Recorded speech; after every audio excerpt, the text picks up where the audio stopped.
And yeah, that's that for the game. So moving on towards so yeah, moving on towards we're moving on to another game. Moving on to Mateus Cunha and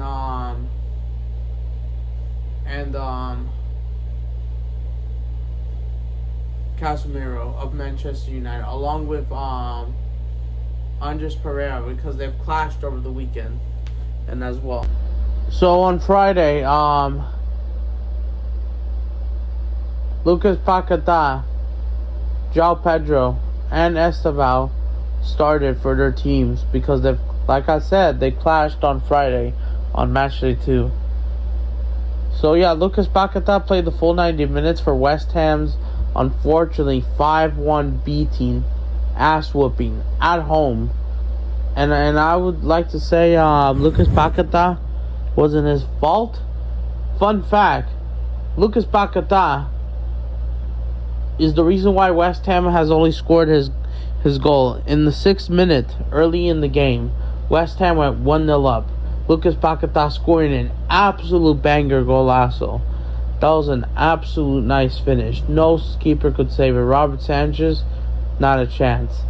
Yeah, I thought it was just crazy. It was just crazy finish. And funny enough, I know this is disappointing at first for Chelsea. And the funny enough, apparently Esteavo, he has gave out the ball. But ever since that, things went downhill for West Ham. João Pedro scores the equalizer, which makes it good for Brazil. Makes it 1-1 for Chelsea. And then literally after that, and then West Ham scored again, but it was offside from Fulkrug's run, I think, or something. I think he scored 2-1, but it was tied 1-1. And then literally after that, West Ham absolutely capitulated, and they played pretty bad.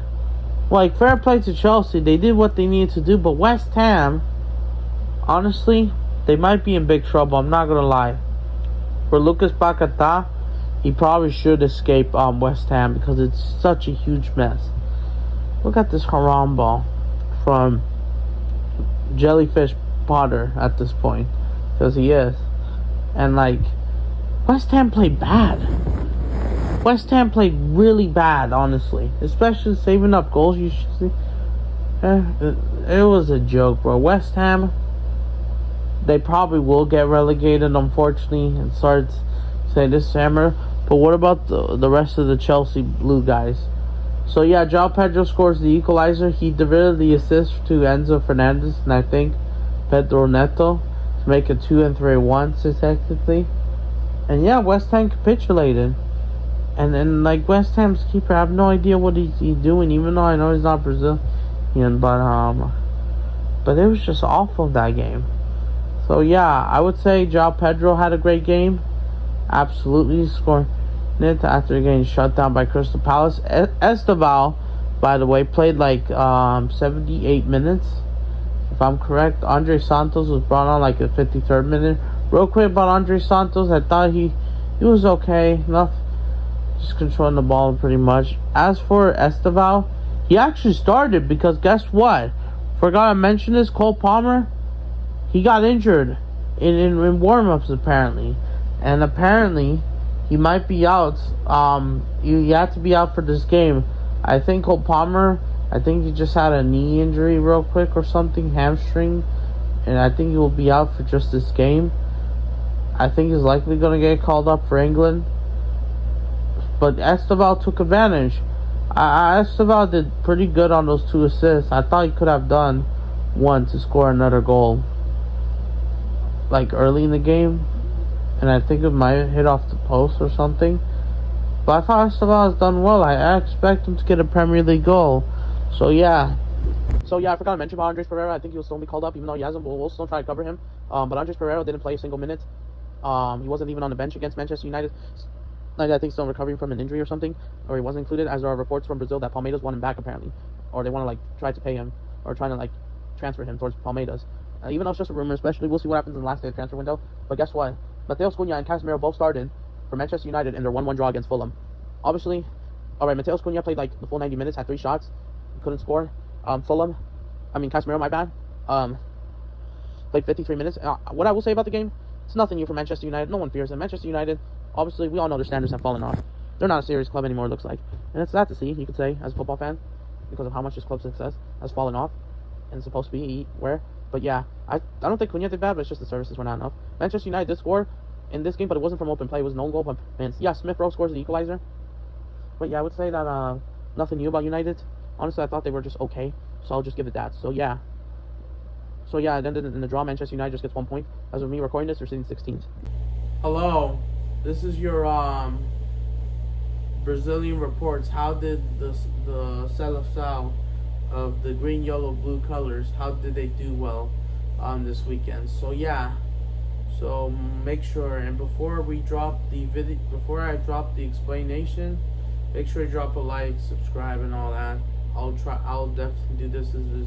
This is your match day 2 reaction of how did everyone did in Europe. So yeah, enjoy the video, get your popcorn, soda, whatever, slushy, very hot where I'm at.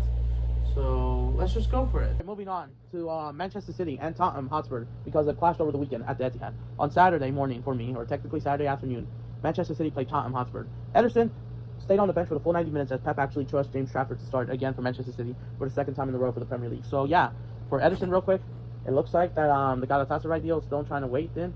We'll see what happens. We will be making a stream or video, as hopefully I have, and as long as nothing is in the way. Yeah, in case it has, as they're trying to work on the Donnarumma deal as we're recording this. So yeah, going back to the game. This game for me, by the way, it was at 4:30 a.m. and I woke up. I woke up at 5 o'clock, or it was about to be 5. It was 4:57, 4:58. I wasn't feeling that well, which thankfully I'm now recovered. But this game was so early. No, it was still 0-0. Nothing was happening.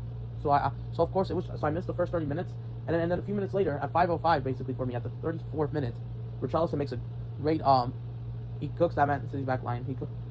And then the Man City's back line looks shattered as he makes that great pass and assisted Brendan Johnson, the opener goal for Tottenham. And then the referee said it was offside, the flag went up, and then VAR had a double look and they gave the goal. So that was a fantastic play, even though you could say what was Aït-Nouri or whoever was not caught or marking him, especially they were playing that high line. Richarlison took advantage. I thought Richarlison was okay, played 78 minutes, I believe. I thought he was okay. I thought he was pretty good, I would say. At some moments here and there, could have gotten an opportunity. I thought he was okay. That's the important thing. But yeah, Manchester City's backline, I will say, big up to you, Liam. I know a lot of City fans were absolutely gutted. I know Tottenham is like normally City's bogey team in recent years. They've given them a lot of problems. They always love to score here at the Etihad. And yeah, and Tottenham just controlled the game for the second half. They were not going to go for 4-0 again. Tottenham just really loves playing at the Etihad for some reason. Honestly, I'm wondering that. But yeah, as for Savinho, it looks like he didn't even play he wasn't even on the bench. It looks like he's still injured. But also, by the way, another thing about Man City and Tottenham outside the game, they're still trying to wrap up this deal, even though we're going to get into. But it looks like they're still trying to do it no matter what. We'll see what happens on that. So yeah, it's just not looking good for City. Not just the Brazilian guys, but just the squad. Man City were not that impressive. Holland had a header in there, but I just think that Man City were not on it on that day. So yeah, so there you go. Moving on.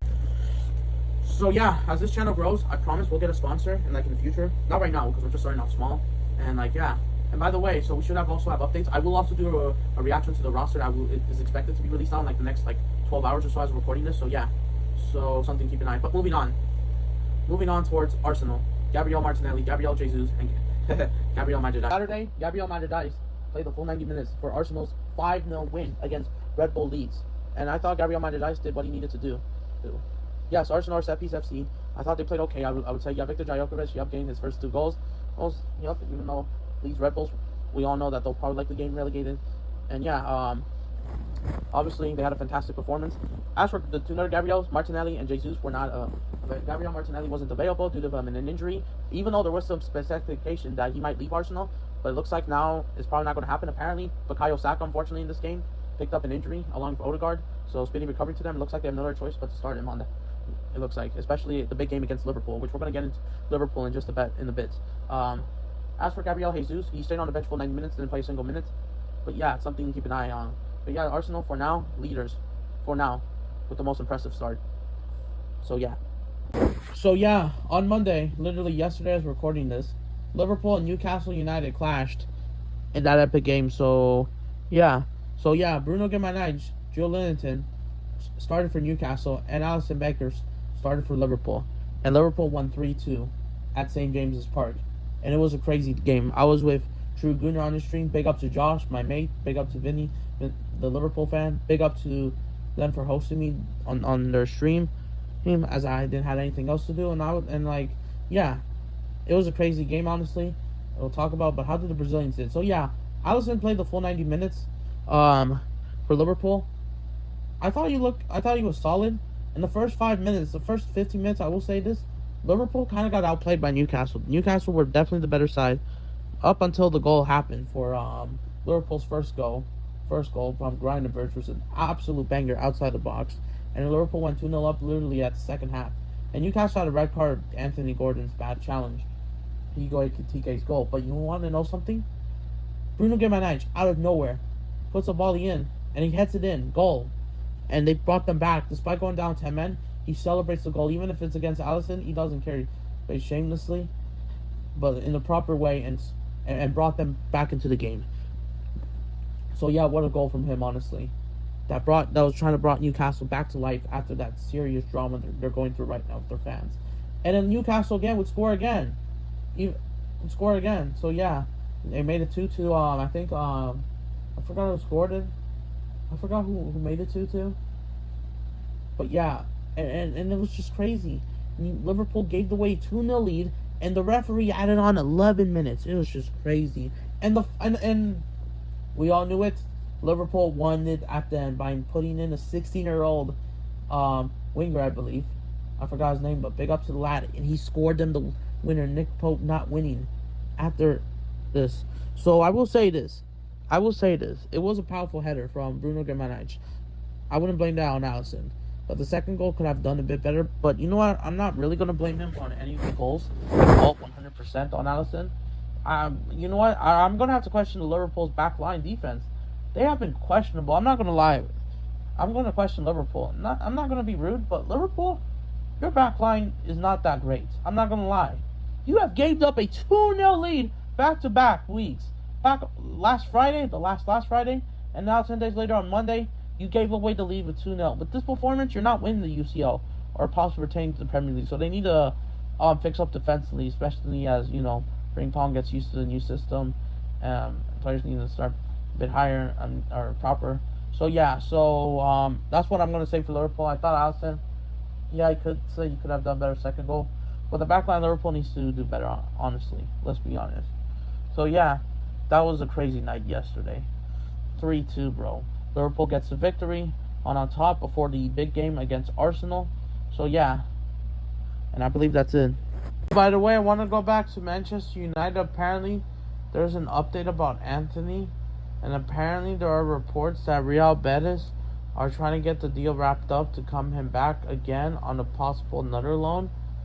So I'm going to try also make a video about it if I have to. But looks like he's not going to be with Manchester United any longer at this point. So yeah, that's definitely. So yeah, we'll see what happens in the coming days, which I'm going to try to do a video about this. So yeah, Barcelona's Rafinha. So on Saturday, Rafinha, he played like the full game, 90 minutes against newly promoted Levante in their 3-2 win. Which obviously I did watch the game. Barcelona, not just Rafinha, I think Barcelona in the first half kind of struggled, I'm not gonna lie. They went 1-0 down with Pukar. I think getting cooked for one of the goals, I think, leading up to Levante's first goal. And then the second goal from the counter. The second goal, it was about to be halftime, and the referee says penalty, and it landed on Balde's arm. Even though for me personally, I don't think it might have been a penalty, but the referee gives it. Even though and they went 2-0 up, and I thought they were trying to grab Barcelona's high line pretty well, honestly, especially. But Rafinha himself, he did got an assist but it was from a corner kick, as he took it well for Barcelona's second goal. Barcelona's first goal was a screamer from Pedri, absolute world class. Cool goal, definitely. But Rafinha did got the assist for Ferran Torres' second goal from the corner kick and got it right, make it 2-2. And Lamine Yamal forced an own goal at the end from the pressure to win it all. But what I would like to say about Rafinha's performance, I thought he was just I think it was just he was more quiet.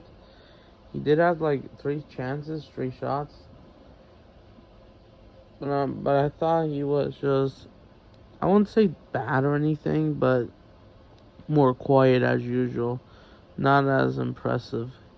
So I hope that he still picks up his form as heading towards the next one. Up to Real Madrid now. So yeah, let's go to this absolute story at this point. Alright, so it looks like, one more thing before we head in towards the video itself. I mean, how the Brazilians did. It looks like Rodrigo's staying at Real Madrid. It looks like, I think it's kind of confirmed.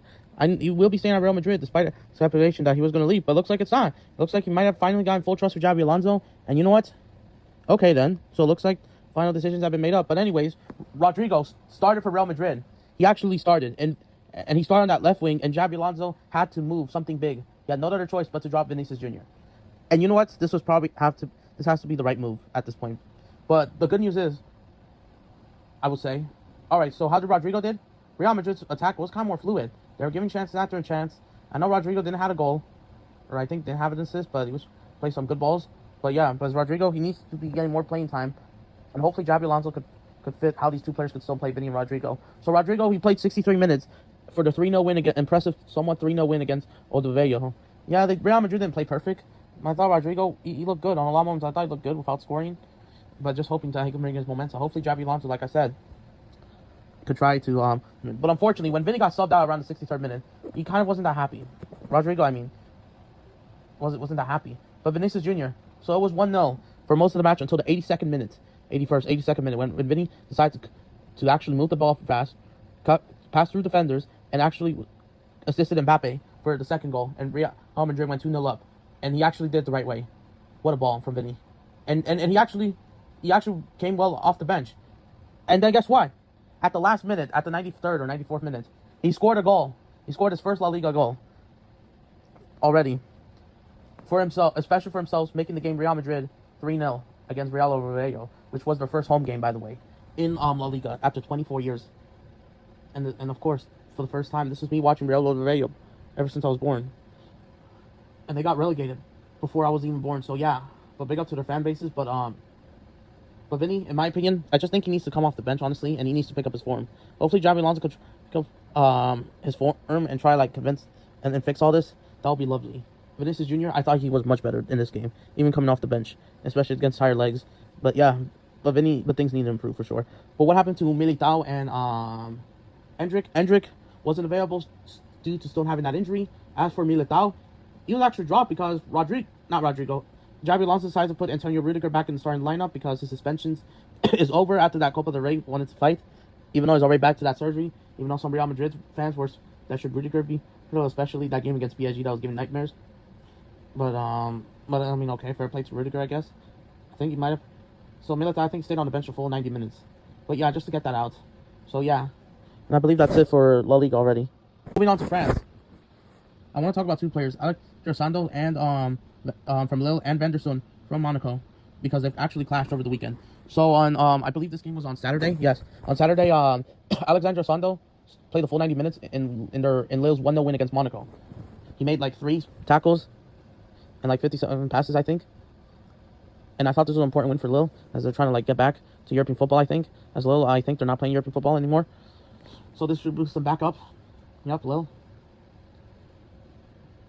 While Venderson, we need to talk about Venderson. Venderson just played 60 minutes and hasn't done for Monaco, and that's about it. And 9 passes, 0 tackles. And then about the game, Oliver Giroud got a late winner at the 90th minute when it was heading towards stoppage time. Monaco just couldn't hold on for a 0-0 draw because it was likely to become like that. And I think Giroud, he did score the goal from open play, but apparently he has missed the penalty as well. That could have been 2-0 at the end. He missed the penalty kick. But going back to Venderson, there are some speculation that FC Barcelona are trying to get him, and we don't know how accurate, but it looks like Barcelona need a fullback of that profile, especially due to the partner Ingrid Martinez.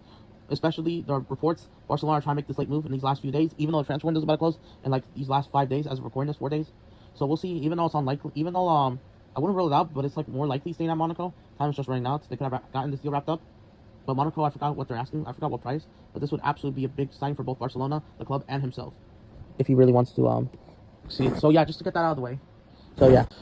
All right, to the PSG guys. Marquinhos played the full 90 minutes for PSG's barely scrappy 1-0 win against Angers, or Angers, I think it's called, in PSG's home opener. PSG didn't really look that impressive, I would say. It looks like offensively, PSG just kind of struggled. Fabian Ruiz got the winner at the 54th minute, 50th minute. Nothing else happened. It remains 1-0. All that matters is 3 points, but PSG haven't looked that impressive, I'm not going to lie. How did Marquinhos did? Marquinhos played the full 90 minutes, like I said. I thought he was okay. He wasn't really tested. He did what he needed to do. He made a couple great tackles, I guess, here and there. And that's about it, I would say. Well, Lucas Barella, he stayed on the bench in the full 90 minutes and didn't play a single minute. So yeah, especially we will be making a video about Brazilians in the Champions League. We'll try There's more content coming in the way. Alright, before we finish off this episode, let's go to the land of where people love of eating. The land of spaghetti, pasta, pizza, lasagna, etc. You get it. So going to Italy. So let's go with Ederson for Atalanta. On Saturday, Ederson just played like 13 minutes in their game, in their 1-1 draw against, I forgot the nearly promoted team, so I'm just going to say. Sorry if I couldn't say it. PRC. I just forgot. So he just played 13 minutes. He just couldn't do enough. Just control midfield. But yeah, it was just an unfortunate. So far, especially Atalanta. So yeah, especially like I said, as they also do have Champions League upcoming.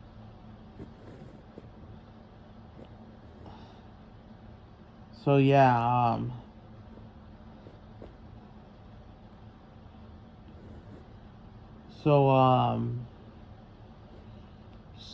alright, moving on to